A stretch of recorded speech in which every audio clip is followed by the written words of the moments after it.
Hello, hello, hello guys. Good morning. Magandang tanghali po sa inyong lahat.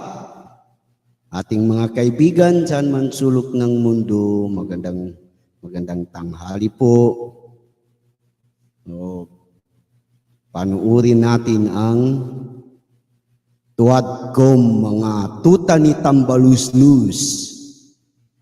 Pinagtripan na naman ng kowa. Mga walang silbi.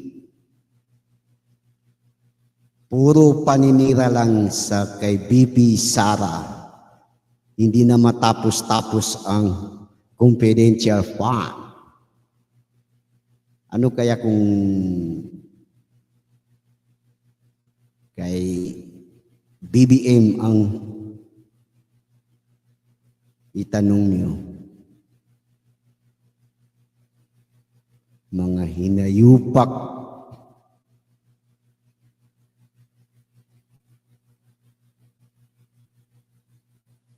Grabe talaga ngayon, puro paninirang mga kabila.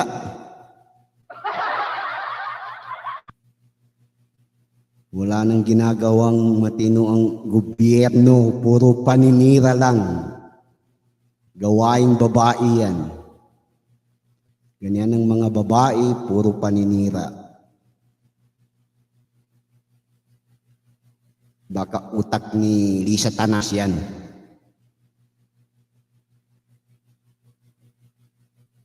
Guys, palike naman po. Thank you so much.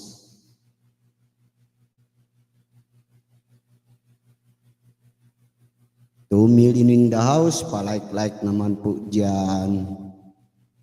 Ayan o, mga tuta ni Tambaloslos. Hanip talaga, mga yayamanin na talagang mga kongreso. Kailangan talagang pondo para sa midterm election. Puro kayo paninira, mga hinayupak.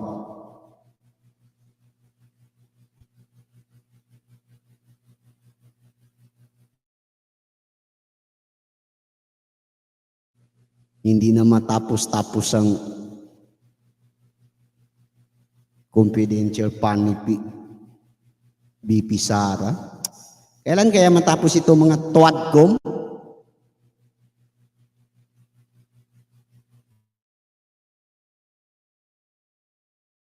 Pa na ma-retain dun sa DepEd. But The hindi po. administration did not allow it. But anyway, Yusek Densing, may I remind you to please address the chair? I apologize, Mr. Chair. Okay, thank you. anyway, that is another matter. Kailan po kayo na appoint sa DepEd, Mr. Dinsing? Effective, yung document is July 18, 2022, and I acted as Chief of Staff until December 31, 2022. July 18, 2022 to September 30, 2024. Apa. So yung first appointment mo, pagpasok mo sa DepEd, anong binigay na position sa iyo? Until December 31, Chief of Staff muna po ako. Dahil ina-arrange Staff. pa yung mga bagong appointees at the time. I was the first appointee at the time, Your Honor. No, when you entered July 18, were you appointed as Chief of Staff, Undersecretary? Undersecretary, Chief of Staff, yes. Undersecretary. Chief of Staff, yes. Undersecretary for what? Chief of Staff. So concurrent yun, Undersecretary and Chief of Staff. Tama po. That was the first position You at the served time. then as Chief of Staff of Vice President Sara. Tama po yan, as of December 31. So sabay kayong pumasok.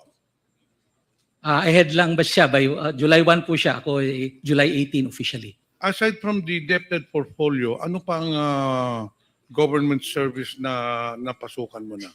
Prior to DepEd, I was DILG Undersecretary. From what year? From 2018 to 2022. And I entered DILG as Assistant Secretary for Plans and Programs from 2016 to 2018. Prior to the ILG appointment, I was from the private sector, Your Honor. so in short, as a government public servant, you only served as DILG Assistant Secretary and DepEd undersecretary. Tama po yan. 8 years in total, Your Honor. Aside from being a chief of staff, ano pa ba ang designation sa inyo? Nung first 6 months po in office, yun lang po. Then when the Matatag agenda was formulated, the form reform areas included infrastructure. So by January 31, during the basic education report, I was announced to take care of the infrastructure strand, newly created, Your Honor. So what does that cover? You were in charge of the school infrastructure and facilities. Tama po yun. Is this a division or the department? Or a program? Ano bang ibig sabihin nitong It's school? a strand, Your Honor, like the curriculum and teaching strand, like the administration strand, policy level position, Your Honor. So covers, anong mandato mo dito sa school infrastructure and facilities? It's to create policy on how infrastructure should be made, creating the long-term strategic direction. Nagkaroon kami ng comprehensive school infrastructure development plan for 2030. Then coordination with DPWH, because the implementer of the new construction of DepEd is DPWH, not DepEd. Were you involved in the procurement of the school buildings? No, Your Honor. But you were in charge of the allocation of the budget of the school buildings. The identification, Your Honor. We have a committee to do that. And ikaw ang in charge doon sa identification. Ako po ang in charge, pero sabihin, I had a committee created for the identification. Okay, ano ba ang mga programs doon sa school infrastructure and facilities? So it includes, Your Honor, new construction implemented by the DPWH. Then we have the school furnitures implemented by the regional offices. And we have the last mile school, electrification, water systems, and implemented by the division offices. So if you started in 2022, in short, you handled the budget for 2023 and also for 2024, hindi po ba? For the school buildings. For the 2023 po, hindi po. The school buildings was under the administration strand. So I only took over 2023. What was the budget? What was the budget of the 2023 school building program? The original budget was 5.9 billion. Yun po ang nasa NEP. And it That was for 2023. 23 po. That i-explain ko yung original po. 5.9 billion sa NEP. It was only limited to 5th and 6th class municipality. Then pagdating po paglabas po ng JA, nadagdagan po ng 9.7 billion. So a total of 15.6 billion, 2023 JA. For 2024?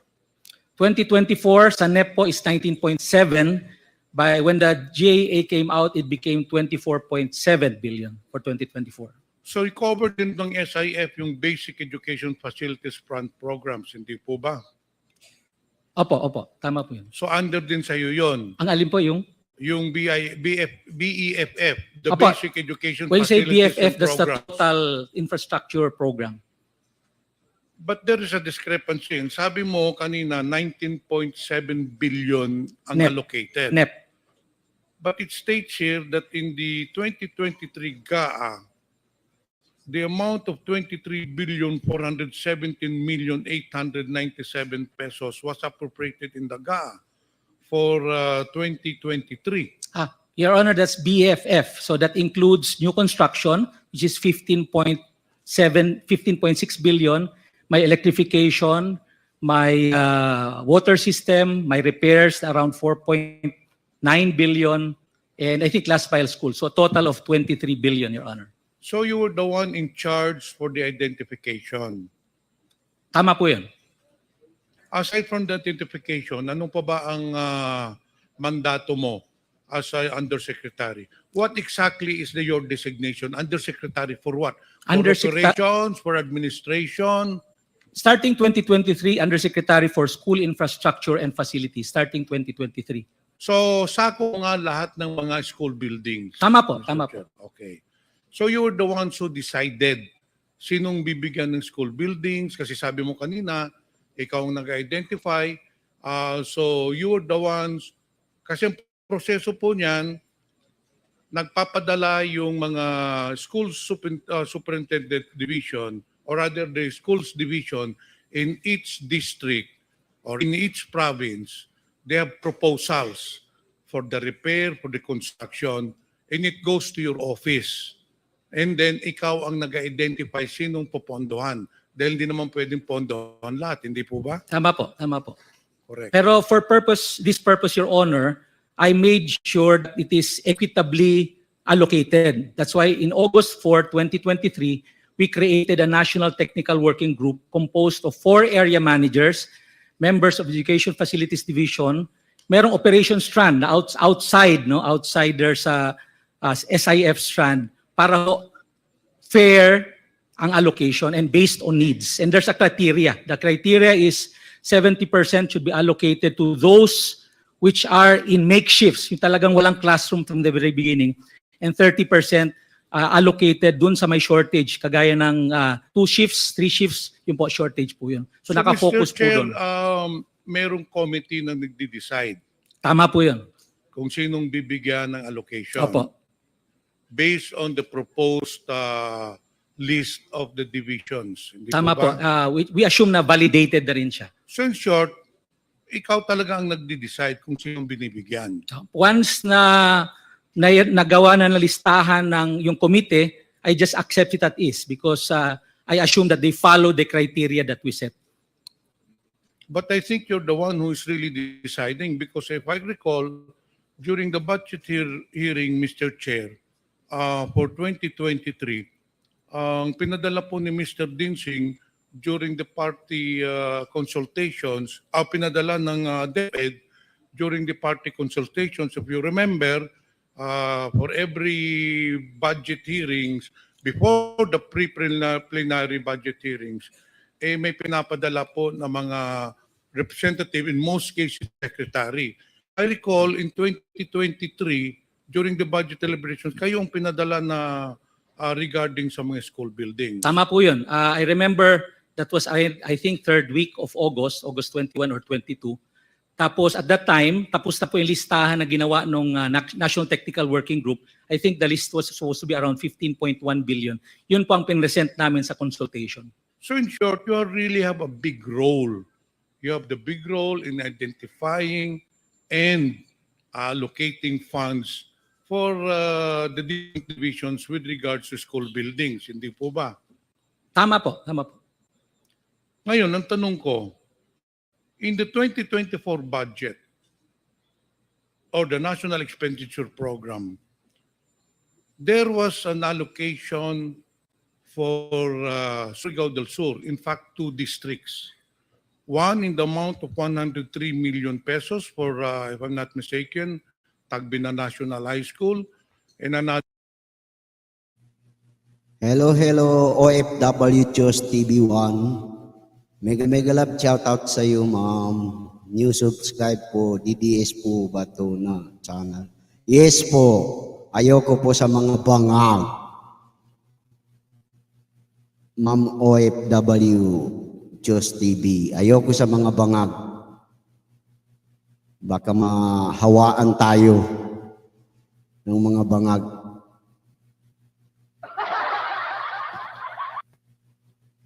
Thank you so much, Ma'am OFW Diyos TV1. Thank you.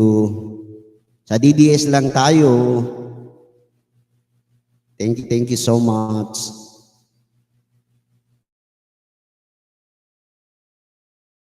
Other 70 million pesos for Barubon National High School.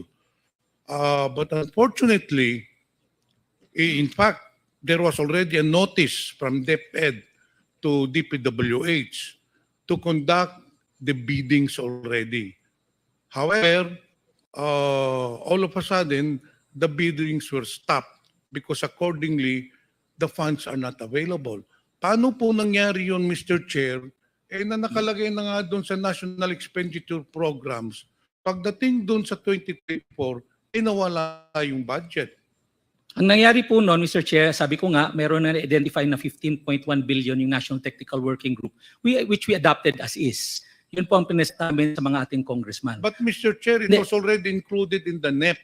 Paano mawawala yun Ang doon nangyari sa po, ano? Mr. Chair, ganito, nung paglabas po ng General Appropriations Bill, yung 19.7 naging 24.7 billion, pero yung 14.7 billion nagkaroon po ng Annex A. In other words, these are the projects identified by the various congressmen. So yung aming 15.1 nawala. So since nawala siya, ang una namin ginawa, yung lahat ng may malalaking allocation na 100 million pataas, yun ang una namin kinat para ma-allocate sa mga maliliit. So yung aming 15.1 at the time naging 5.8 billion na lamang, lumiit po ng gusto. So Mr. Chair, in short, you took it upon yourself to cut the budget without notifying the congressmen. Sabi mo kanina, may mga identification mga congressmen. You took it upon yourself, being the head of the SIF, to cut the budgets of the different proposed school buildings. Ganun ba? That was because there's no more budget in the General Appropriations Bill. We had to cut for that everybody will also be allocated. So how did you decide, Mr. Chair, kung anong kaputuloy, anong tatanggalin doon, anong bibigyan? Well, ang decision lang muna is tanggalin yung mga malalaki, which is yung mga 100 million pataas, 80 million taas. Because Mr. Chair, as I already mentioned, the policy was really to go multi-story. Kasi wala na pong buildable space. Kaya medyo malalaki po yung ating building ngayon to maximize buildable space. So yun po ang nauna. Yung mga 100 million pataas, 80 million pataas. So yung natira mga 50, 40 million, Ayun two-story, nga, tinanggal three-story. ninyo eh. Yung multi-story, tinanggal ninyo dun sa district ko, Mr. Chair. Tinanggal ninyo. Well, And not only that, there was also a 200 million peso project in District 1 na tinanggal din ninyo. hindi ako familiar in detail, pero I don't remember there's a 200 million school building in any school for that matter. You know what, Mr. Chair? I'll give you an explanation bakit ninyo tinanggal. Do you know a certain Mr. Greg Murillo? Yes, sir, Mr. Chair. Sabi ko kanina, Mr. Chair, the 180 million pesos was already in the National Expenditure Program. But upon bidding, it was recalled. But prior to the bidding, this Mr. Greg Murillo, who's a close friend of Mr. Dinsing, called me. At itong sinabi niya, kamusta po kayo, Congressman? Sabi ko, mabuti naman. Congressman, meron po lang kayong budget na 170 million pesos para sa district mo. O sabi ko, yun nga, naka-schedule na bidding. In fact, binibidding na yata. Sir, pwede daw muna, mag-usap daw muna kayo ni Mr. Dinsing. Those exactly the words of him, pwede tayo magharap-harap tayo. Baka naman pwede makipagkita ka kay Mr. Dinsing. And sabi ko, para saan? Alam mo na, may pag-uusapan kayo.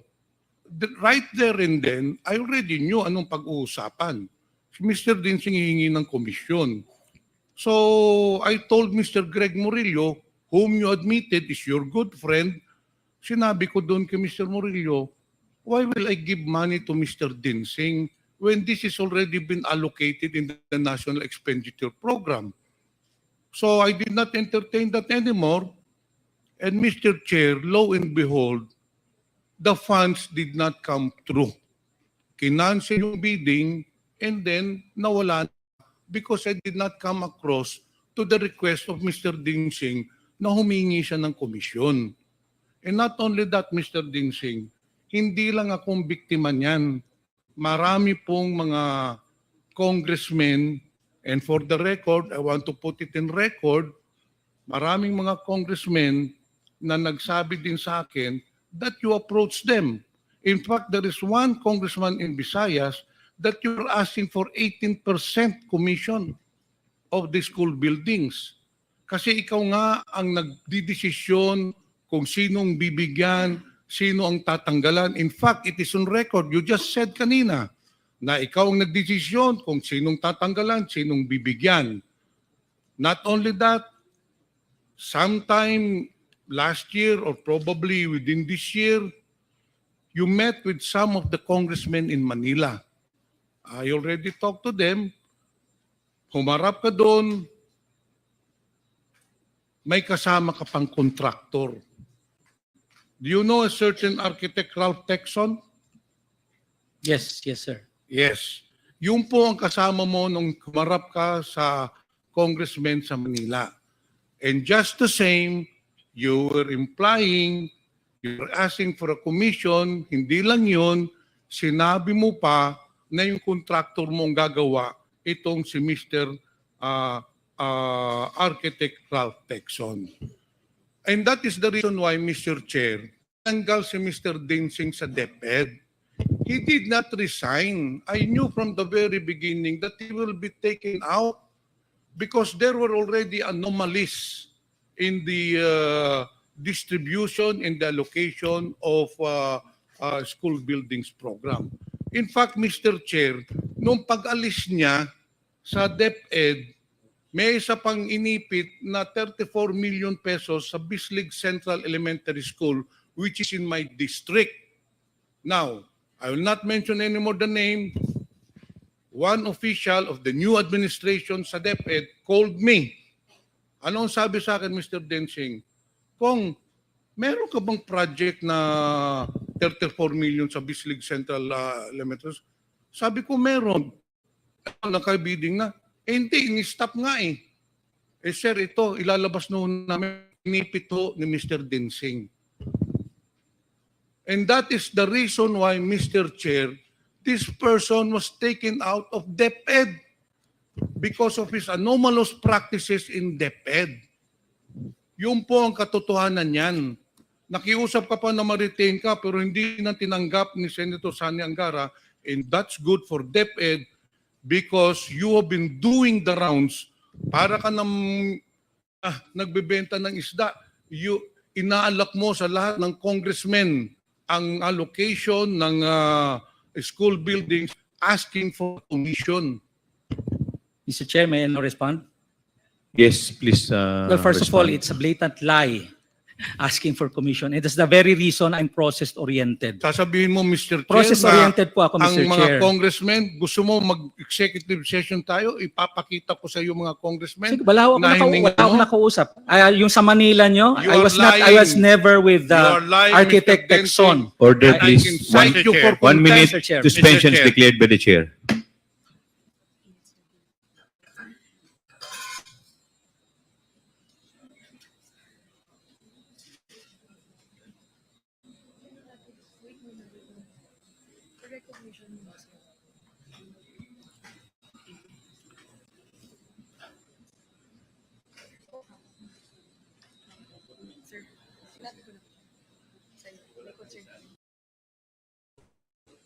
Madam Yusek, kung maaari po, kanino po kayo nakikipag-coordinate pag piniprepare niyo yung budget? Your Honor, for the proposal, ang una po nating iintayin is the budget call of the Department of Budget and Management. So mag-i-issue po sila ng priorities, programs ng ating national government. Kasama na po doon yung mga templates, forms, condition criteria. And then yun po ay gagawin natin internally sa DepEd para ma-orient po lahat ng opisina natin na ito yung magiging trust or direction ng national government. So DepEd, coordinate po kami sa colleagues or undersecretaries, assistant secretaries, regional directors para po pag nagawa tayo ng budget proposal, ito po ay pangangailangan ng opisina. And proposing amount per line item, of course, you have the basis, the expenditure of the preceding fiscal year. Yun po ang palakad ng ating departamento. Tama ho ba yun? Kasama po sa budget call ng Department of Budget and Management yung tinatawag na Tier 1. Tier 1 ibig ng na lagi po kailangan ng ahensya. So Tier 1 po yung mga regular honor. Madam Yusek, during the preparation of your budget, like for example, so to speak, this fiscal year 2023, did you propose a line item on confidential funds, ma'am? For 2023, we submitted in 2022. Ang submission po natin officially is May of 2022. So wala po doon sa proposal namin yung confidential fund. So kailan po yun ay pasok yung confidential funds? Your Honor, technically, submitted na po yung proposal ng 2023 by May.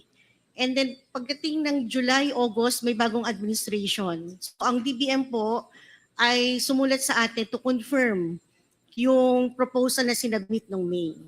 Now, nung pong sinabmit namin yung proposal for 2023 in August, wala naman pong nakalagay na linya confidential fund sa proposal, pero nung lumabas po yung NEP, National Expenditure Program, meron na pong nakalagay na confidential expense at 150 million. So Yusek, do you confirm that this was the first time that DepEd proposed an item of confidential funds, ma'am? Yes, Your Honor. First time po sa Department of Education na magkaroon ng confidential. So kailan po yun naipasok? That was 2023? National Expenditure Program, NEP 2023 po. So how the amount determined? Paano yung dinidetermine? At paano nyo nilalagay sa line item? Did you enter in the budget of DepEd? And then what's the cost of this insertion, ma'am? Ano ang formula to put it as a line item of DCF? Respectfully, Your Honor, I would like to defer to DBM, to the Department of Budget and Management, kasi sila na po yung nagpasok ng line item na confidential fund sa NEP. If I may, Your Honor. Yes, Mr. Chair. Mr. Chairman. Mr. Chair, I know that this point has been repeated over and over again, but I invite everyone to another angle here. The amount of confidential funds that the DepEd would have appears to have been arbitrarily set, and that it was arbitrarily set by the former Secretary and now Vice President. Ma'am, as a USEC for Finance, what was your involvement with respect to the confidential funds of Department of Education? When it was already, Your Honor, when it was already included in the GAA of 2023, our role will be to process and release the fund in compliance with the joint circular on the confidential fund. So in your recollection, ma'am, in the year 2023, how many checks did you sign for the confidential fund? Per the provision of the joint circular, allowed po kami na ma-issue ng cash advance for 3 months. So per quarter. At tatlo yung cheque na na-issue po namin for the first, second, and third quarters of 2023, Your So Honor. meaning to say 12 months divided by 4, that is equivalent to 3 months. Yes, Your Honor. Tatlong tig 37.5 yung in-issue niyo po. That's correct, Your Honor.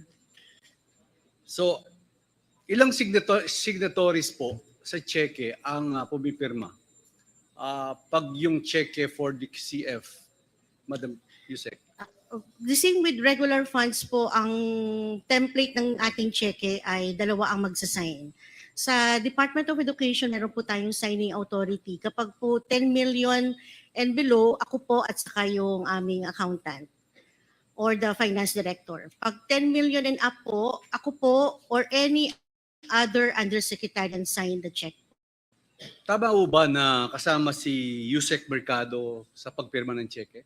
Yes, Your Honor. Siya po yung co-signatory doon sa tatlong cheque po for the confidential fund. Thank you po. Isa-isayin lang po natin itong mga cheque.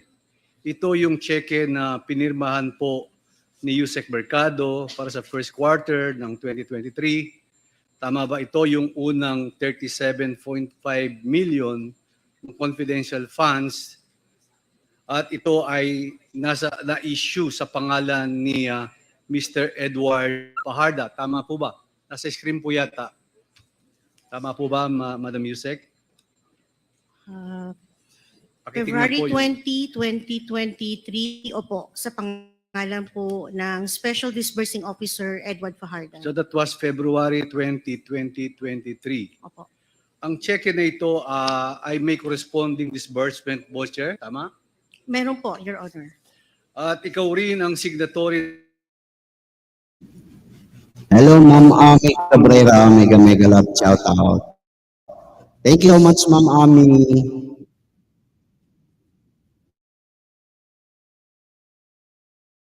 Supporting documents sa hinihingi na babayaran or i-disburse. At pangatlo po ako, yung approval po, dahil sa level ko po itong 37.5 million, Your Honor. So meaning talagang dadaan po yan sa accounting. Yes po. Ang check na ito ay corresponding disbursement voucher at ito rin ang mga signatory sa disbursement voucher at ito'y nagkakalaman ng presyo ng 37.5 million. Tama ho ba, Madam Chair? Tama po, Your Honor. Yusek, I am a little confused. I do not see where it is disbursement voucher. It states na para sa confidential fund, ang nakalagay po dito ay MOOE, which means maintenance and other operating expenses, na para po ba sa kaalaman ng ating mga kababayan ay category of expenditures relating to operations of government agencies just such as expenses for supplies and materials, transportation and travel, utilities. Related po ito sa regular funds at hindi sa confidential funds. Tama ho ba? Your Honor, yung pong disbursement voucher ay ginagawa ng mga end user or ang ibig sabihin kung sino po yung magre-request ng magpa-issue ng cheque. So yung pong particulars dito would be supplied by the end user.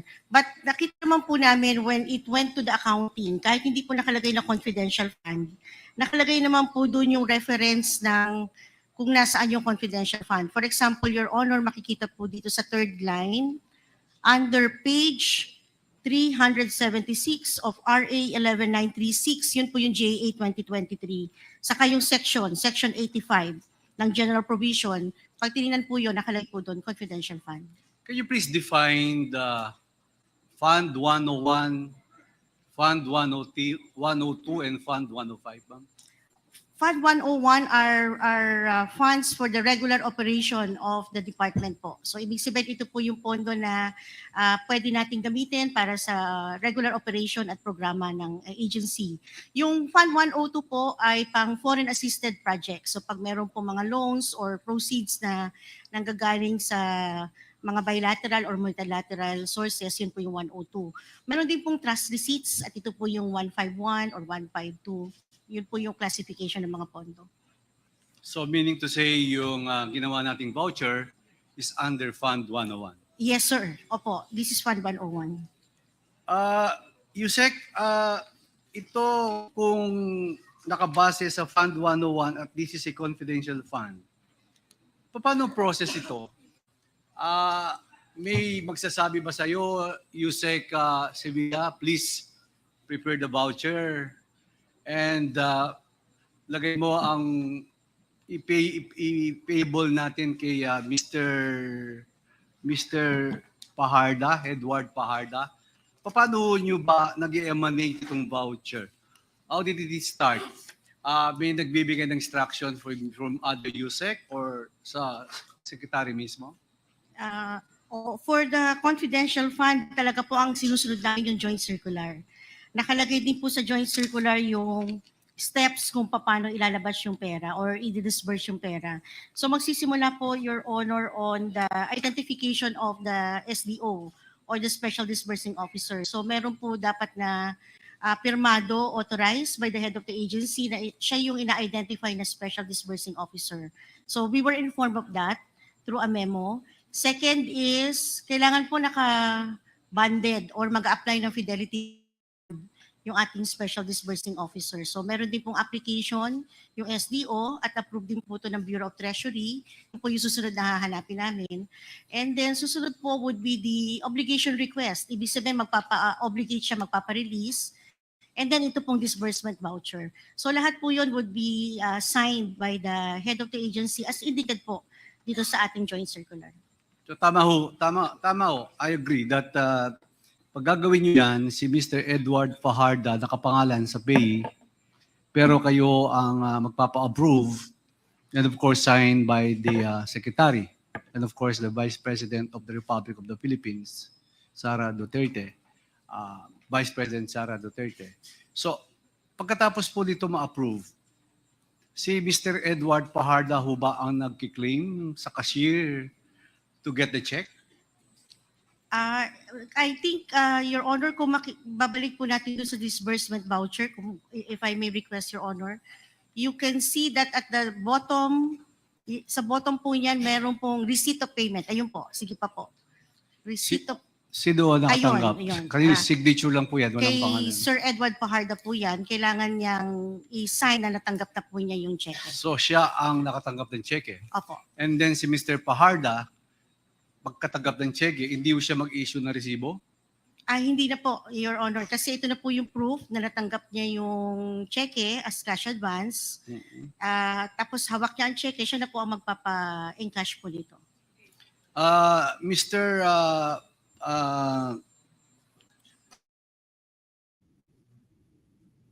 Boss Totong John, mega love shout out. Thank you so much, Boss Totong. kuha ng cheque, dadali niya yung cheque sa land bank. Land bank check po yan, di ba? Opo, but ang finance po kasi magtatapos na po sa disbursement voucher pag nakuha na po yung cheque, pupunta na po ito sa cash. Kaya nga, ang tinatanong ko po yung cashier, kung anong checking gagamitin niya. Kung gagamitin DBP, land bank, dalawa po yan, di ba? Land bank po siguro yan. Anong check po ginamit? Opo, land bank check po kami, yun po ang bank account ng DepEd. So meaning to say, land bank po yung ginamit, worth 37.5. At yung 37.5 na yun, dadali ni Mr. Fajarda sa land bank.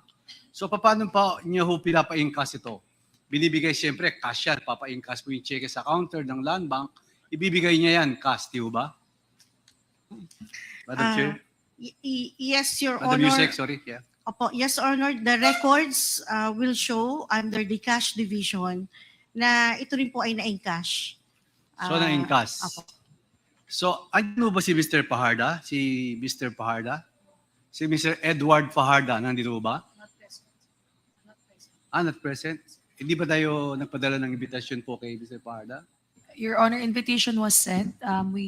Committee also issued a subpoena ad testificandum to compel his appearance in the next hearing, Your Honor. Kasi siya makakasagot sa tanong ko eh. Pag halimbawang pina-incas yung cheque, siyempre tatanggapin yung 37.5, papapirma ng bangko. Medyo mabigat-bigat po to, 37.5 million. Kailangan may kasama siya. At I went in DepEd building already, how many times? Wala naman pong elevator yung DepEd office nyo, di ba? Agdan lang po, di ba? Wala namang elevator. So, paano niyo kinakarga yung 37.5 million? Saan niya dinadala? May office ba sa DepEd si Mr. Fajarda? Opo, may opisina po siya, executive assistant po siya under the office of the secretary, but I wouldn't know po the circumstances after po ng issuance ng check ng finance. So, hindi ko po, apologies po, hindi ko ba ko-confirm or masasagot kung paano po ito nadadala. So, medyo mabigat-bigat to kung 3 beses kayo nag-issue ng 37.5, tatlong cheque, 3 beses niya kinargaan yung 37.5 million from land bank, from his office in DepEd, dumadaan siya ng hagdan. Tama po ba, Madam Sec? Your Honor, hindi Hindi ko nyo ma-confirm hindi kasi ko wala ma-confirm, si... Your Honor po. Pasensya na po. Well, anyway, at least po, itong 3 cheque, 3 voucher, signed by the Secretary, signed by the 2 users, yung voucher at pinirmahan po itong cheque, katunayan po at natanggap po itong 37.5 times 3, that is equivalent to 112.5 million total ang natanggap na 3 cheque ni Mr. Fajarda. So, Madam Sibilia, sa pagkaintindi ko, sa sort of programs being done in confidential funds came in, and the difference, And the difference before was that the military that was administering the program. Am I correct? Ang military po ang binibigay ni Mr. Paharda sa mga military para sa mga programa ng ating ibang programa ng DepEd.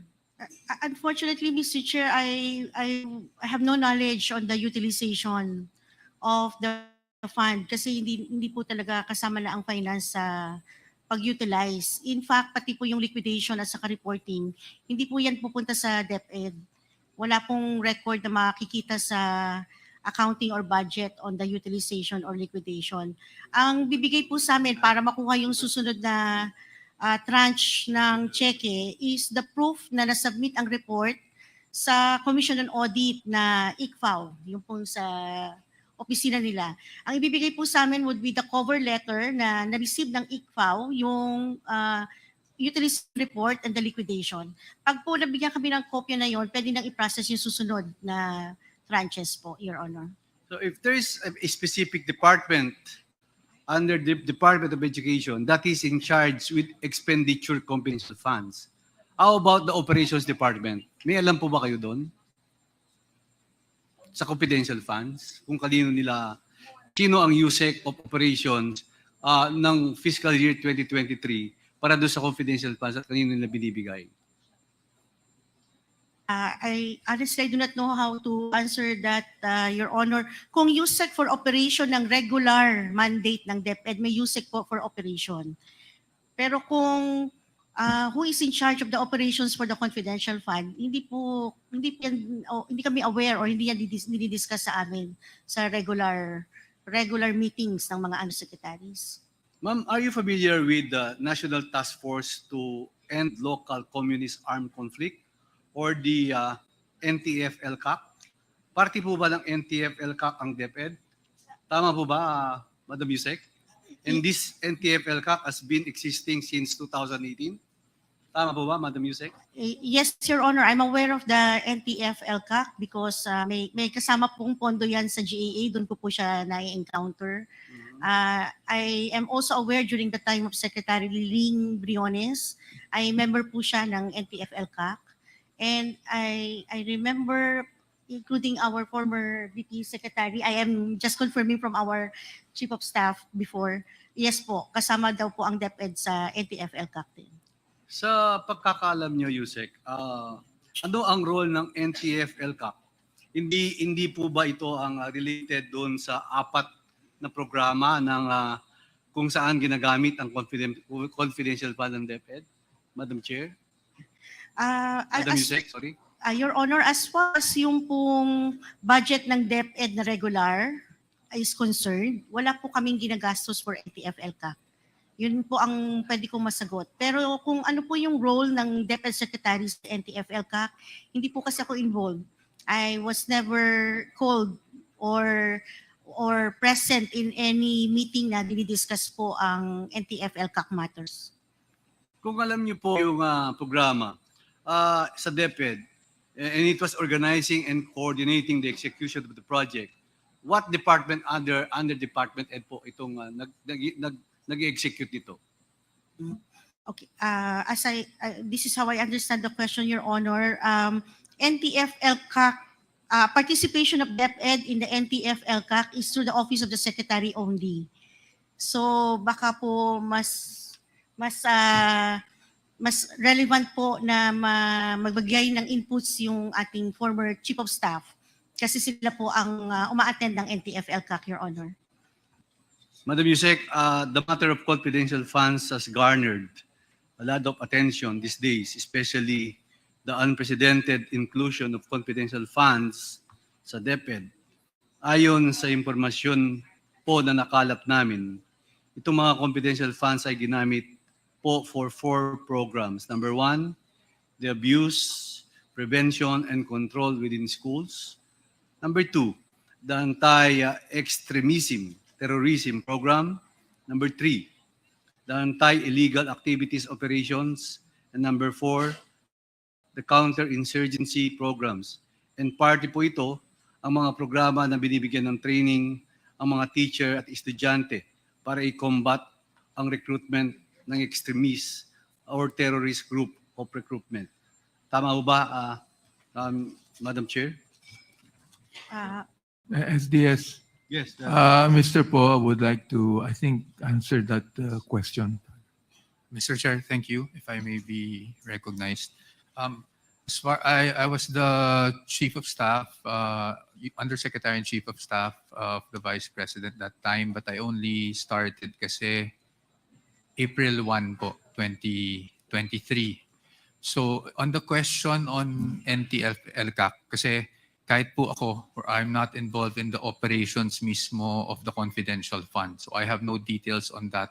But on the NTF-LCAC, I would remember that one project, at least that of my personal knowledge, is we had a joint press conference with NTF-LCAC po sa DepEd regarding yung mga programa nila against anti-extremism, insurgency. At least to the best of my knowledge, yun po yung isang naging proyekto with NTF-LCAC. Nag-joint press con po kami. At that time, I was still spokesperson. Opo. Just to add to the ano po. Thank you. Thank you. Thank you. Thank you, Mr. Poa. Thank you, Mr. Chairman. Well, I just continue. So, Madam Yusek, Mr. Chairman, so ibig sabihin, yung 37.5, pag gumagawa ko kayo ng cheque, ng voucher, meron pong particulars na nakatouch yan. Yan ba, puro voucher lang po yan and you will type it na pay Mr. Paharda? Wala akong attachment ho yan? Yes, Your Honor. We are compliant with the joint circular. Sa amin po, ang naka-attach lang would be the authority, kung sino po yung special disbursing officer. Second is the obligation request. Third is the disbursement voucher. At yung pong certification na nasubmit na yung report sa COA, yun lang po. Ano po yung Ang kailangan circular na sinasabi nyo? Hindi ko po masyadong alam. Yun po yung joint circular on the release, utilization, monitoring, liquidation, reporting, accountability of the confidential and intelligence fund. The Civil Commission on Audit, DBM, DILG, GCC, GCG, Department of National Defense, Joint Circular Number 2015-01, Your Honor. So yun po. So ang mga payables po nyo, ginagamit nyo talaga cheque. Paano nyo ginagamit yung mga cheque nyo? Sa MOOE lang? Sa accounts payables? Paano nyo ginagamit yung mga check for paying other suppliers or paano mga payroll? Paano nyo ginagamit yung mga check? Yes. Tama po, Your Honor. The checks are used for all programs and projects and activities. So pwede pong MOE, pwede rin pong payroll sa sweldo, pwede po sa supplier, pwede sa contractor. In this case, kasi po nakalagay sa joint circular na ang confidential fund should be in the form of cash advance. Yeah. So pag cash advance, cheque po talaga ang dapat na ilabas under the name of the authorized special disbursing officer. So yun po yung procedure na sinusunod namin based on the COA policy. Sinabidyo na po ba yung mga attachment ng 37.5 kung saan ginamit yun? Wala po kaming copy noon, Your Honor. Ang magre-report po kung saan siya ginamit would be the special disbursing officer and the head of agency. At ito po ay sinasubmit sa COA chairman through the ICPAO. Yun po yung opisina. So ang talagang makakasagot dito is Mr. Paharda. Yes, Your Kasi Honor. siyang disbursement officer. Tama ho ba? Tama po, Your Honor. Well, di ba pag nagbabayad tayo sa gobyerno, meron tayong tinatawag na ADA, meron tayong tinatawag na LDAP, LDDAP, meaning to say, List of Due and Demandable Accounts Payable, or the Advice to Debt Account. Hindi mo pwedeng i-apply yan na i-deposit mo na lang as ADA yung 37.5 million, bakit cheque pa ginagamit natin? Your Honor, that will not be compliant with the joint circular because the joint circular specifically provided under Section 6 of Joint Circular 2015-01, the grant of the confidential fund is only through cash advance. So hindi po pwede ang ADA, hindi rin po pwede yung list of due and demandable accounts payable, only through check po, Your So Honor. talagang cash po talaga yan kasi cash advance. Cash po talaga, Your Honor. So, Mr. Chairman, that's all. And the summary of my interpellation, USEC Sevilla prepare a check, prepare the voucher, and sign the check by USEC Sevilla and USEC Mercado, and received by a certain the SDO, Mr. Paharda. And Mr. Paharda is the one who encash the check from Land Bank and kinuha niya yung pera. At Mr. Chairman, yung 37.5, ewan ko, ikaw, kung kaya mong buhatin yun, from the Land Bank, alam ko may Land Bank office sa baba ng DepEd, bubuhatin mo yun sa office Mr. Paharda. So, I don't know, kaya gusto ko hong invite Mr. Chairman, si Mr. Paharda, kung paano niya binuhat itong 37.5 million ng 3 beses na na-issue ni Miss Annalyn Sevilla, ang ating Undersecretary, at ang ating former Undersecretary na si Miss Mercado. So on that note, Mr. Chair, malinaw po na ginawa po yung 3 voucher at saka 3 cheque ni USEC Sevilla at USEC Mercado and then cash by Mr. Paharda. So yun lang po. Maraming salamat po. Mr. Thank Chair, you, SDS. Yes, I with would the like indulgence of to make a Congressman Benny Abante. motion that we invite on the next hearing Mr. Edward Paharda. We already So moved. issued a subpoena ad testificandum. Yes. Yeah. It was subject of motion a while ago. So we have already issued the subpoena ad testificandum to Mr. Fajarda To appear before this to committee. appear. If in the event na hindi po siya umattend, we will be constrained to issue a contempt order to Mr. Fajarda. Next to interpolate, Congressman Luistro. Thank you, Mr. Chair. My questions are for Major General Nolasco A. Mempin. Good afternoon, sir. Good afternoon, ma'am. Your Honor. You are the former Undersecretary for Administration of the Department of Education. That was during the stint of former Secretary, Vice President Sara Duterte. Do you confirm? Major General, Former Major General Nolasco, Nolasco, you're recognized by the Mempin. chair. Mr. Chair. Mr. Chair? Please answer the question of Congresswoman Luistro. Yes, Your Honor. So you confirm having been appointed as Undersecretary for Administration of DepEd. That was during the time of former Secretary, Vice President Sara Duterte. Let us go back to your career in the AFP, General Mempin. Yes, Mr. Chair. Back in 2017, nasan po ba kayo, General Mempin? In 2017, ma'am, initially I was assigned in 10th Infantry Division as the Chief of the Governance and Strategy Management Office, effective January 2017. Then by August of same year, I was designated as the commander of Task Force Davao in Davao City, Mr. Chair.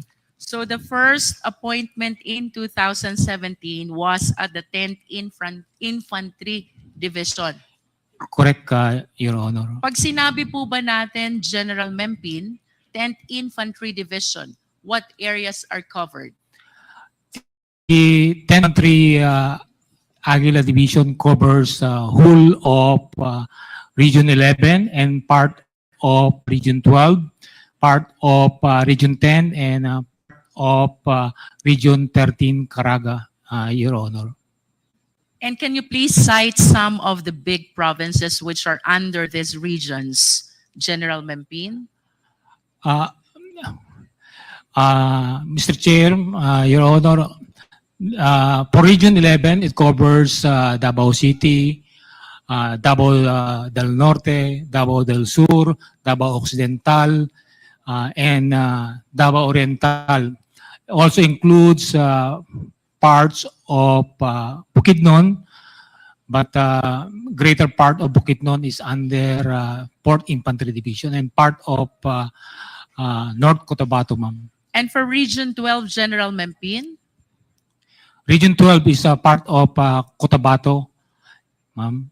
And Region 13? Region 13 is part of Agusan Sur and a part of Surigao del Sur, ma'am. Can you please be specific about the inclusive period when you were the commander of the 10th Infantry Division, which covers regions 11, 12, and 13? I was designated as commander of the 10th Infantry Division in February of 2022 until my retirement in January 28, 2023, ma'am. Your Honor. And Earlier, Mr. Chair. you mentioned about 2017, and you were likewise at the 10th Infantry Division. What specific assignment do you have during that time? From 2017, ma'am, I was assigned as the commander of Task Force Davao, in charge of covering, actually it only covers the downtown Davao, in charge of the anti-terrorism unit of the armed forces because of the series of bombing. Because Task Force Davao was established in 2003. Then after that, in 2019, I was, after my stint at the Task Force Davao, I was designated as the commander of the 1003rd Infantry Brigade, covering parts of Davao region, specifically Davao del Norte, parts of Davao Oriental, parts of the northern or the mountainous area of Davao City, and then some parts of Bukidnon and some parts of North Cotabato, ma'am. So would it be correct to say 2017, General Mempin, you were heading the Task Force Davao, primarily in charge with Davao City and the major parts of the Davao region? Do you confirm that? Ma'am, for clarification, Mr. Chair, during my stint as Task Force Davao, it only covers the downtown because Davao City is divided into 3 areas. It has the downtown, midtown, and the uptown. The midtown is the downtown is the central district. Then midtown and uptown are those areas. So which part are you in charge with? For 2017, ma'am, 2017 until Midtown, 2019 in uptown, or downtown? Downtown during task You force. are in charge of downtown in 2017 Until as the head of Task Task Force Force. Davao. Correct, ma'am. And then Your Honor. sometime in 2019, you became in charge of the 10th Infantry Brigade, covering most parts of the Davao region. Not yet, ma'am. 2019, I was designated as the brigade commander. Brigade commander is under the 10th Infantry Division still, covering Davao, some parts of Davao region, specifically Davao del Norte, Davao Oriental, and not Davao Oriental, Davao del Norte. Yes, part of General, Davao you have City. stated that Yes, ma'am. already. And then for 2022, this is the time that you were in charge of the 10th Infantry Division, covering the regions 11, 12, and 13. It's correct, Your Honor, Mr. Chair. And of course, I just wish to manifest that during this time, 2017 to 2022, the president was former President Rodrigo Roa Duterte. Yes, that's correct, Your Honor, Mr. Chair. And for Davao City, the mayor during that time was our Vice President, Sara Duterte. That's correct, Your Honor, Mr. Chair. And considering that you are taking care of the regions, the provinces, and the city, which are considered the hometown of the president, may I know, was there any marching order coming from the president having assigned to those places? None, actually, because as member of the armed forces, our main objective is to ensure to protect the people and secure the territory for our sovereignty. So basically for the Army or the 10th Infantry Aguila Division, our focus is on insurgency problem. While in Davao City, during my stint as Task Force Davao Commander, is for the extreme terrorism, like bombing of the extreme With all due terrorists. respect, General Mempian, I hope you will be responsive to the question because Davao, of course, is the place of the former president. So this representation is interested whether in your assignment in 2017, 2019, and 2022, all pertaining to the Davao region, mayroon po bang specific na marching order ang presidente considering that these places are his home places? I have not received any specific instructions, but Thank you, General Mempin. I think you have answered the question already. Thank you, Your Honor. How Mr. about Chair. any marching order from the Vice President during your stint as Task Force Davao head? The only instruction that I received during our assumption or during my assumption as Task Force Davao Commander is to have zero bombing incident, because he said if there's a bombing incident in Davao City, then you failed your mission as Commander of Task Force Davao. So zero bombing, that's the specific instructions of former Mayor Sara Duterte. Just to remind you of the article which was published in Sunstar. Ang sabi po ng ating Vice Presidente noon ay City Mayor, kayo po ang head ng Task Force Davao. Don't sleep, don't breathe, don't embarrass me. Do you confirm that? That's correct. I still have the newspaper on that, ma'am. Now, please enlighten us, walk us through. During the time that you were assigned in Davao City and the rest of the other areas of the Davao region, how will you describe the peace and order situation in Davao? In Davao City, ma'am, actually, when I first arrived, because I was also assigned in Davao region for a short stint in 2008, the first thing that I noticed in Davao... With all due respect, Mr. Chair, let us remind our resource speaker to be responsive to the question. We are asking General Mempin about the status of Davao with respect to the peace and order situation during your time as the head of Task Force Davao. I think that is 2017 until 2019. For the Davao, downtown Davao, ma'am, it is very peaceful, but still the threat of terrorism is there. So the existence of Task Force Davao is still... In the scale of 1 to 10, 1 being the lowest and 10 being the highest, how peaceful is Davao?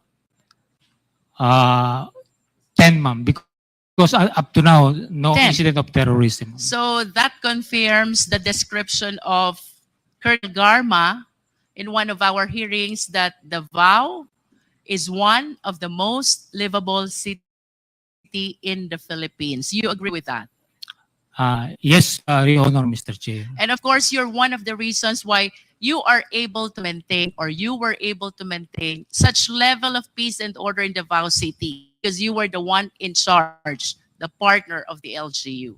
May we ask, General Mempin, ano po ba ang mga programang ginawa ninyo sa Davao City to be able to achieve the level 10, the highest score in terms of peace and order that you just gave to Davao City?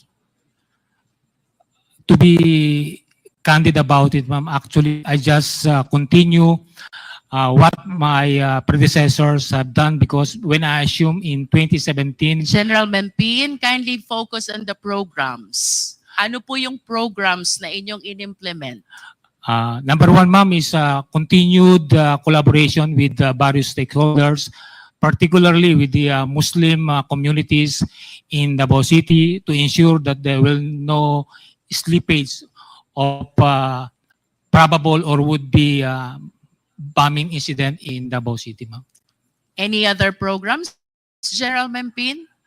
Of course, continue awareness to all the residents, or not only residents, but people visiting Davao, because right now the term right now is culture of security, where security is everybody's concern, and not only of the security units like the AAP and the Philippine National Police, ma'am.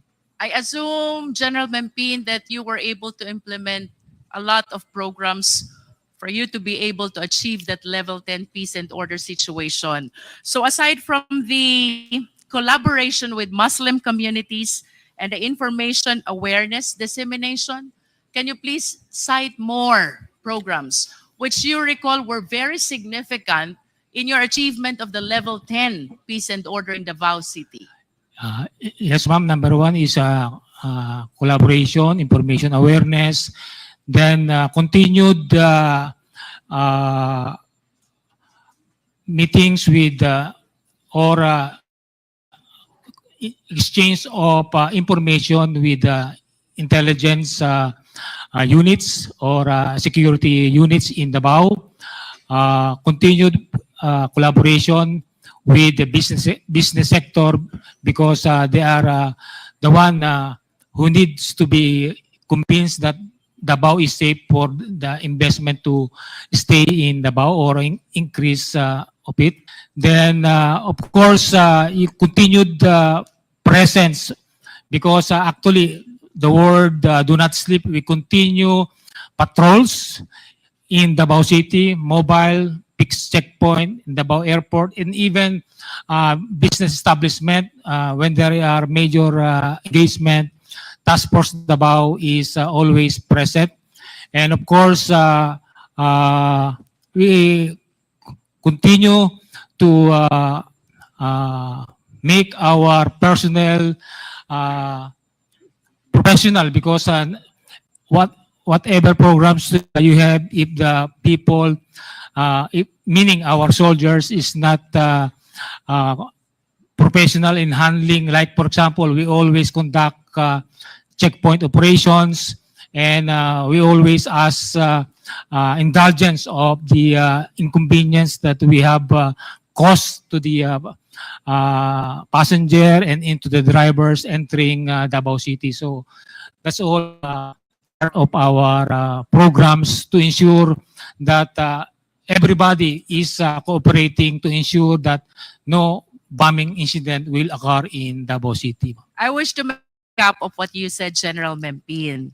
You mentioned collaboration with Muslim communities, information awareness and dissemination to all residents, meetings with other intelligence units, collaboration with business and other sectors, presence of patrols, and presence with all other professionals to make sure that no bombing incident will happen in Davao City. You confirm that? That's correct, Your Honor. And these Mr. are Chair. the reasons why you were able to achieve the level 10, the highest score for the peace and order situation in Davao City. You confirm? Yes, Your Honor, Mr. Chair. And I must say, Mr. Chair, General Mempin, na ito rin ang dahilan why I wish to conclude pinagtiwalaan ka ng noon ay City Mayor and now our Vice President Sara Duterte. Yes, Your Honor. Level 10 score is something that I am sure you will be able to gain the trust and confidence of whoever is the local chief executive of the area to which you are assigned. You agree with me? Yes, Your Honor, Mr. Let's Chair. move forward, General Mempin. Kailan po kayo nag-retire? Sa I retired last January 28, 2023, Your Honor. January 28, 2023. And I understand you entered the Department of Education during the time of VP Sara Duterte. You confirm that? That's correct, Your Honor, Mr. Can you Chair. please enlighten us? Ano pong appointment ang nabigay sa inyo during your time in DepEd? First, ma'am, I was appointed as or recruited as consultant of Department of Education from April. Can you please expound? Consultant on what matter? I was a highly technical consultant because I came from the armed forces, and our former secretary and vice president consider me as an asset in collaboration or engaging the security sector. And you believe, General Mempin, that it was your career in the AFP, which was considered by then Secretary of DepEd hired as the highly technical consultant. That's correct, Your Honor. If you Mr. can Chair. still recall, General Mempin, ano po ba ang trabaho ng isang highly technical consultant as you were made to understand during that stint in the Department of Education? When you become a highly consultant, meaning the unit or the agency could not have it on its own personnel. That's why they could engage or hire the services of a consultant, ma'am. For the information of the Filipino people, General Mempin, please allow me to share the functions which were under your position as highly technical consultant. 1, provide high-level policy advice on topics agenda that are confidential in nature.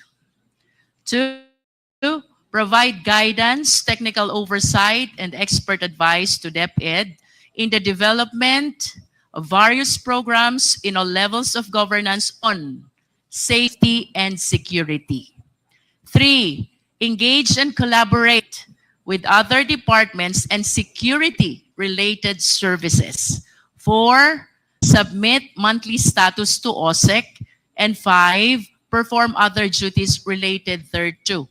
Would you agree with me, General Mempin, that as highly technical consultant, your mandate is to make sure that the need to promote and ensure safety and security is well addressed?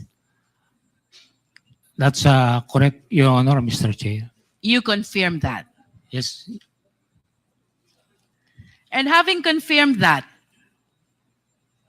tama po bang isipin, you are the one in charge also of the confidential funds of the Department of Education?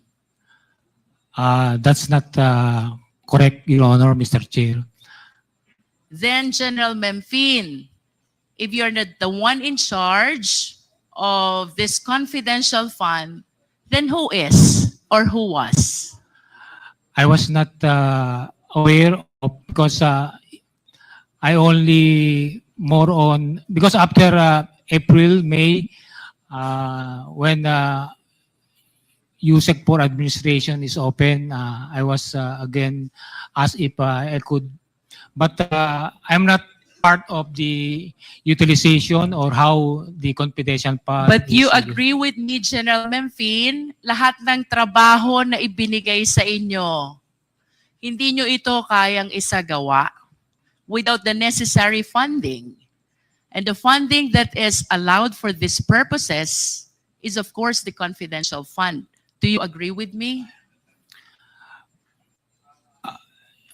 That's correct, Your Honor, Mr. Chair, but I have not received any instructions, and also funds for that matter on in the performance or in the accomplishment of task given or mandate to me as the consultant. Your In other Honor. words, General Memphine, while your description as highly technical consultant pertains to safety and security, you have no access to confidential fund and you did not give any instruction from the head of the agency. That is your statement. Do you confirm that? Yes, Your Honor. I am not part of Thank the you. utilization. Let us of move confidential- forward, General Memphine. Kanina may na-mention po kayo. After some time, you were appointed as the USEC for administration. Did you apply for this position? No, ma'am. I was recruited by the former Secretary and Vice President. Balikan ko po yung highly technical consultant. Of course, you expressed your desire because a notice of award was given to you to be the highly technical consultant.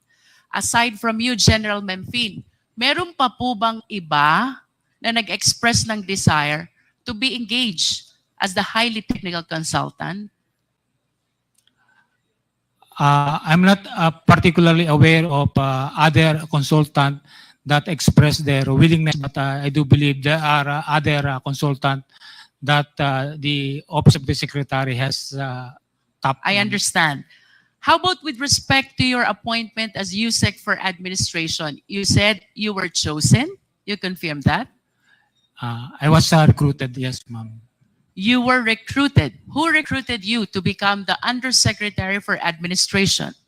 The former Secretary and Vice President Sarah, Your Honor, Mr. Chair.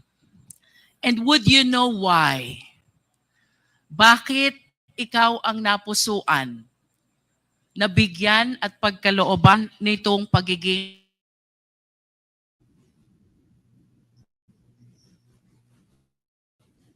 Hello, Ma'am Marilo. May ganap shout out. Ma'am, White Tambaloslos, thank you so much.